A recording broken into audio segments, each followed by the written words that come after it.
What's up? Tyler from Plugged On. I'm here with a new album review. This time I'm going to talk about Korn's latest album, The Nothing. This is a follow-up to 2016's The Serenity of Suffering, an album that I enjoyed a lot. I think there were some great tracks on there. So, Korn, they're a new metal band from the 90s, been around for a while now, delivered a ton of classic albums and classic songs, definitely within that genre for sure. And Korn's grown on me a lot over the past year. Just seeing them live recently that I've talked about here was great, and so was very much looking forward to their new album. Just hearing what they would do. They released "You'll Never Find Me" as their first single, and I think that song is pretty damn solid. And I think overall this album is solid from start to finish. It's not.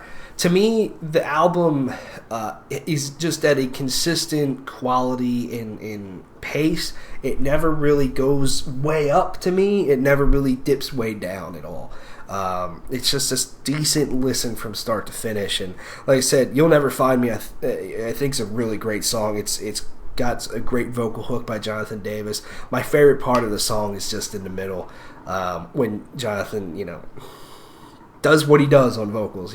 He's always a fascinating singer, and that's the one thing with Korn, to me at least. When I listen to a new Korn album, it's always like, well, what weirdness might happen? You never know. And they've definitely, to me, they're not as they don't do as much weird shit as they did in the past on this album, but I love his different tone and emotion he puts into that middle part, and then just fucking heavy. And then hearing that song live, it's very heavy. It's a great song.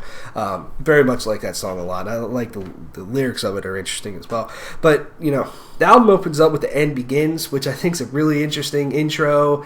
You got the Scottish bagpipes going on, and Jonathan Davis doing some weird crying sort of things.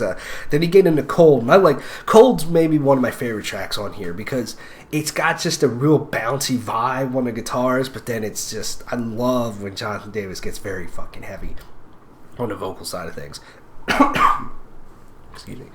I think after the intro, the first four tracks on here are just absolute bangers, though. "The Darkness is Revealing" and "Idiosyncrasy" are great. Awesome guitar work from Head and Monkey. Just that classic, just kind of Korn sound. Low-tuned guitars, clean production, and just overall, just kind of, especially when you crank it up, just really hits you in the face, and I like that a lot. Especially the opening riff, "The Darkness is Revealing," the middle section of "Idiosyncrasy." That song's heavy, and that's probably one of the heavier songs on here. But then the middle section of "Idiosyncrasy," I think, is just absolutely amazing, and Jonathan once again just delivering a very amazing vocal performance in the middle of that song. Finally Free kind of goes along with me, to me, with, say, like This Loss, of just two great kind of more jammy songs of, just roll the windows down, crank it up, because it rocks. Nothing truly mind-blowing in those songs, but it just has a very powerful, great, catchy chorus that I like a lot. There's a few tracks on here that just don't do as much for me. One of them is "Can You Hear Me?" I think there's just not a lot of standout parts in "Can You Hear Me?" It's got a catchy chorus, but it's overall it's a little just way too simple to me. The Ringmaster's fine as well, just doesn't really catch me as much. "Gravity of Discomfort," same thing. And then "Harder." I think "Harder's" a great song and is a little more on the heavier side. Some really interesting higher pitched vocals from Jonathan Davis there towards the middle section of it. But yeah, it's fine. I will say I feel a lot of these songs very much follow a very similar structure throughout the whole album, which once you kind of realize that, it might stick out to you a lot.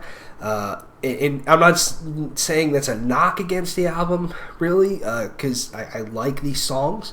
I just wish they did a little bit more experimental stuff, because I like when Korn does that stuff, and it's just different. But I think there's some jams on here and some great Korn songs to me. 8 out of 10. Let me know what you think of The Nothing by Korn. Thanks for watching. See ya.